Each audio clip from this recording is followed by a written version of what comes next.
Բարև ձեզ սիրելի հեռուստադիտողներ, եթերում է պատմության խորհուրդ հաղորդաշարը։ Այսօր խոսելու ենք հայոց պատմության երևելի դեմքերից մեկի մասին, Մկրտիչ Խրիմյանի մասին ենք խոսելու, մասնավորապես նրա դերը իբրև հայազատագրական շարժման գաղափարախոս։ Մկրտիչ Խրիմյանը մեր հեռուստադիտողին հայտնի է իբրև Խրիմյան հայրիկ։ Այս պատվանունը նրան շնորհվել էր հատկապես արևմտահայերի կողմից տարբեր նահանգներում նրա առաջնորդական իր գործունեության շնորհիվ, որտեղ նա ցուցաբերել է առաջնորդական հոգացություն ցուցաբերող իսկական հոր գործառույթներ։ Այս առումով իսկապես Մկրտիչ Խրիմյանը ամենամեծ ժողովրդականություն վայելող հայ հոգևորականներից է եղել 19-րդ դարի երկրորդ կեսին, եւ հետագայում 1892 թվականին նա պետք է ընտրվի ամենայն հայոց կաթողիկոս։ Մինչ կաթողիկոսական շրջանը անդրադառնանք, թե ինչպես է Մկրտիչ Խրիմյանը դարձել հայաստագրական շարժման կարևոր գաղափարախոսներից մեկը։ Ծնված լինելով Վանում 1820 թվականին, նա իր երիտասարդության շրջանում արդեն ուսուցչական բուռն գործունեություն է ծավալել,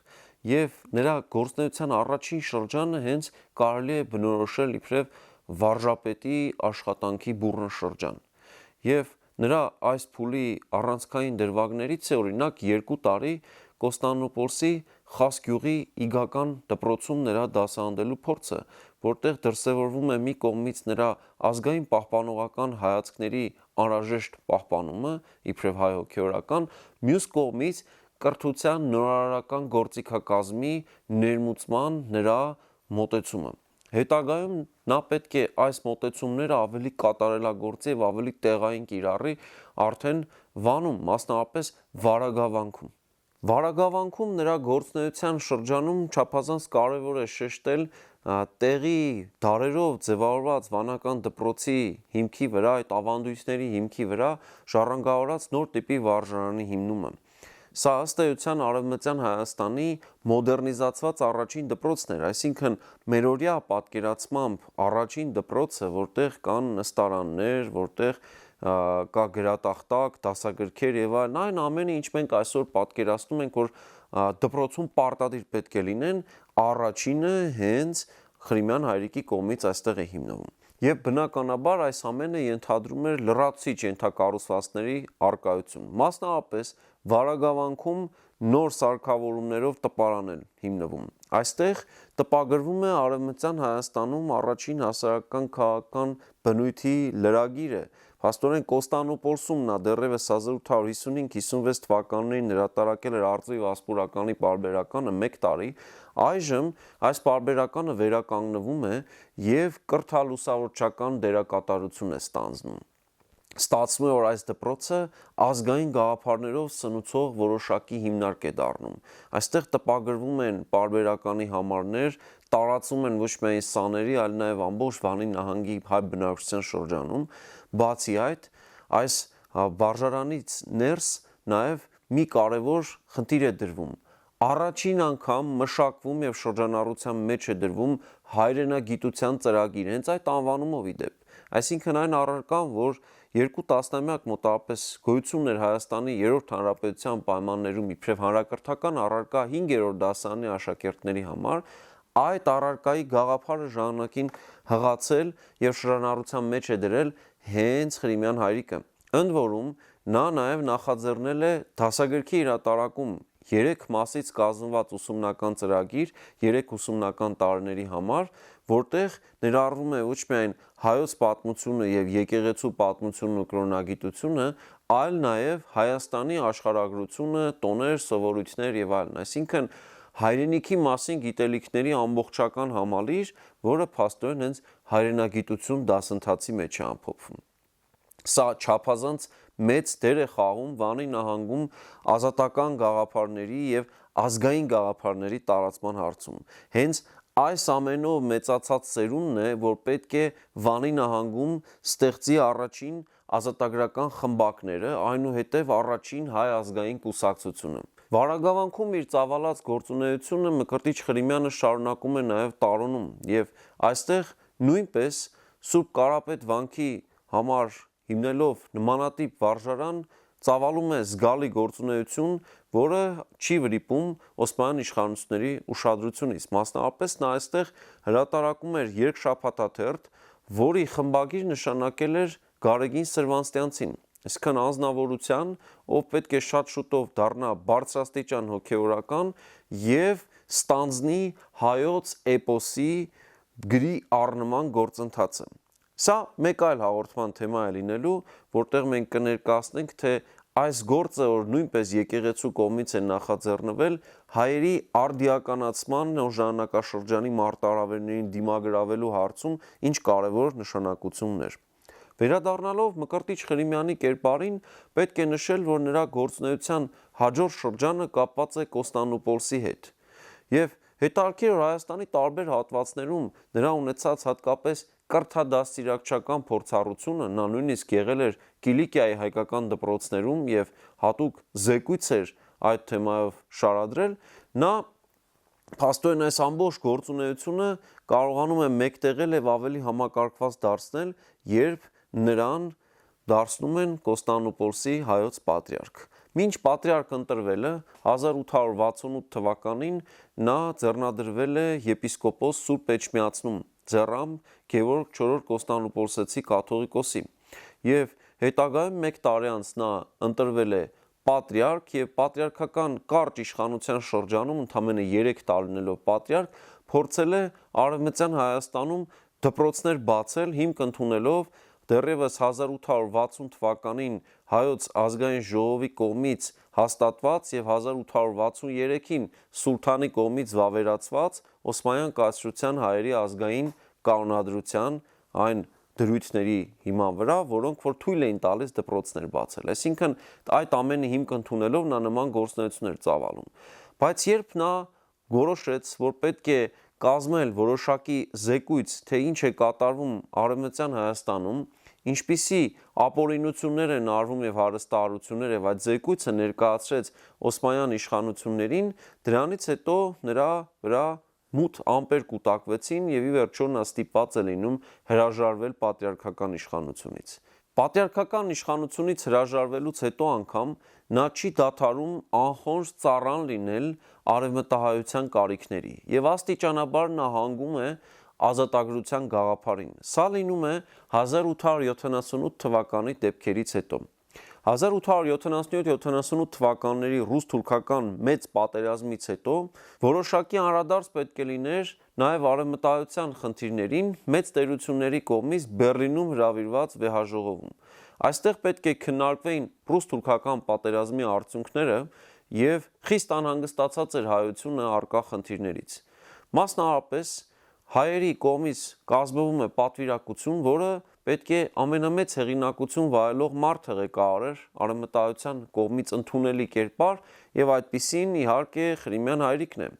Պոլսի հայոց պատրիարք Ներսես arczepiskopos Վարժապետյանը հենց նրան է վստահում այդ գործը եւ նա պատվիրակությամբ մեկնում է եվրոպական տարբեր երկրների ղեկավարների ներկայացնում հայերի համար անհրաժեշտ բարենորոգումներ իրականացնելու հարցը։ Մյուս կողմից կազմակերպվել էր հատուկ զեկույցի պես պատրաստում, որտեղ ներկայացվում էին խնդիրները հայության։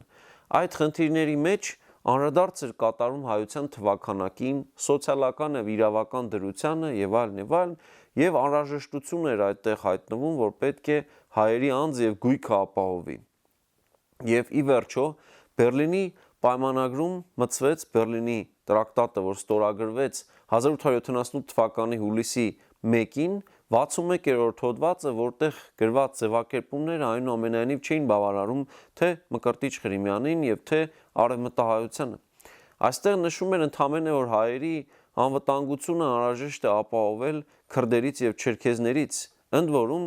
այստեղ գրվում էր որ հայաբնակ մարզերում պետք է դա անել, այսինքն այլևս որևէ ձև չէ շեշտադրվում, որ հայերն ապրում են Հայաստանում, որը բռնազավթված է Օսմանյան կայսրության կողմից, այսինքն կարծեք թե այդ հայաբնակ մարզերը ինչ որ պատահական միտեղ լինեն, որ կապ չունի հայոց բնօրանի հետ։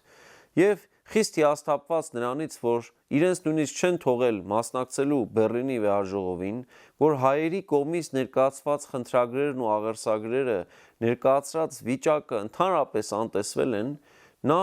հանգում է զինված պայքարի անհրաժեշտությանը, որ պետք է Արևմտյան Հայաստանի լիակատար ազատագրման հասնեն։ Եվ պատահական չէ,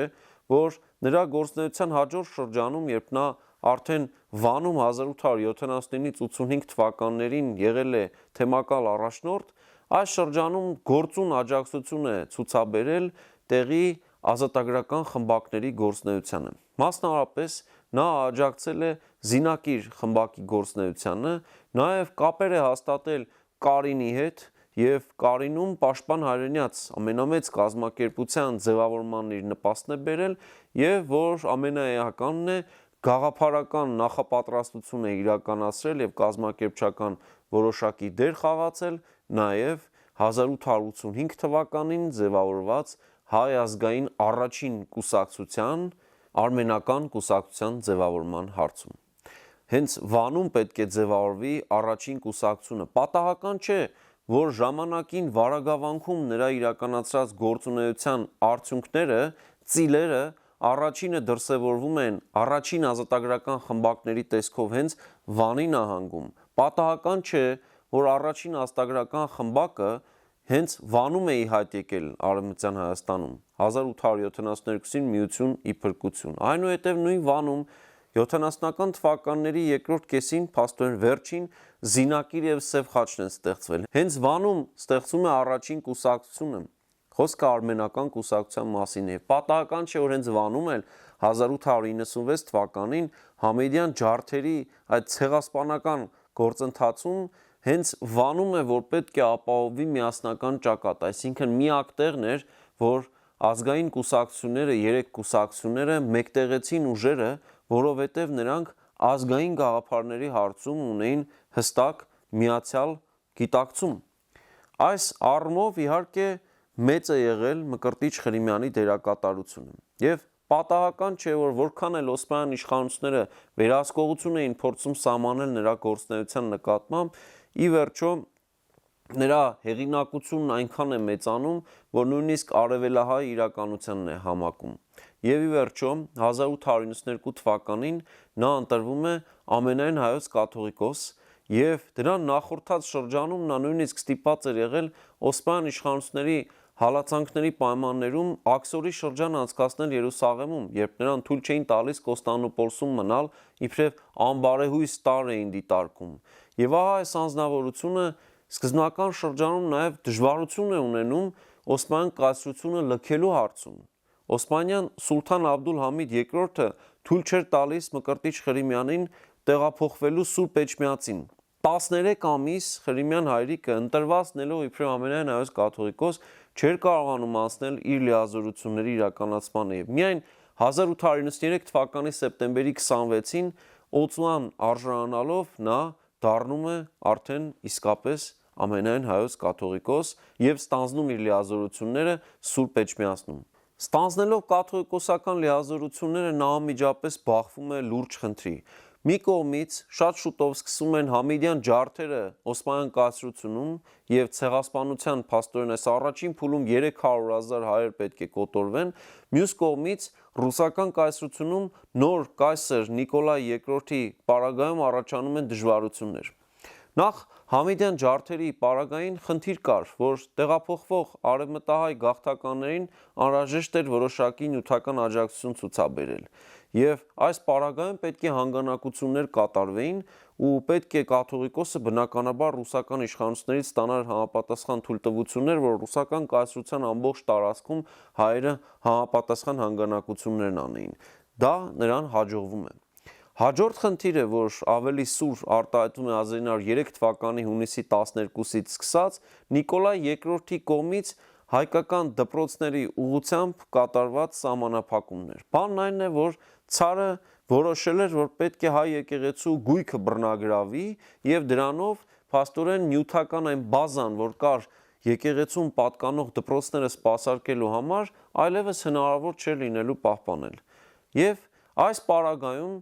Նիկոլայ II-ի գործողության դեմ Ղրիմյան հայրիկը դիմում է աննախադեպ մոտեցման։ Նա բոլոր թեմակալ առաջնորդներին շրջաբերական է ուղարկում, որտեղ հաստատակամորեն նշում է, որ չպետք է ենթարկվեն Նիկոլայ II-ի կողմից սահմանած այս հրամանագրին, թեպետ եւ փաստորեն ռուսական կայսրության կողմից 1836 թվականին հաստատված Պոլոժենիայի կանոնադրության համաձայն էր գործում հայոց կաթողիկոսը եւ ուներ համապատասխան հաստատում կայսրության կողմից, բայց նա պետության այդ մոտեցումը անընդունելի համարելով եւ վնասակար դիտարկելով հայ եկեղեցուն պատկանող դպրոցների փակման տեսանկյունից որոշեց, որ պետք է հակառակ գնալ դրան եւ թեմակալ առաջնորդները ի պատիվ իրենց կարողացան պահել այդ գիծը եւ դրանով ապահովեցին ազգային դպրոցի շարունակությունը, չէ՞ որ ազգային դպրոցը, հայկական դպրոցը միայն եկեղեցու կողմից էր այդ ժամանակ հովանավորվում, պետական դպրոցները հայերեն ուսուցմամբ չէին եւ այս պարագայում իհարկե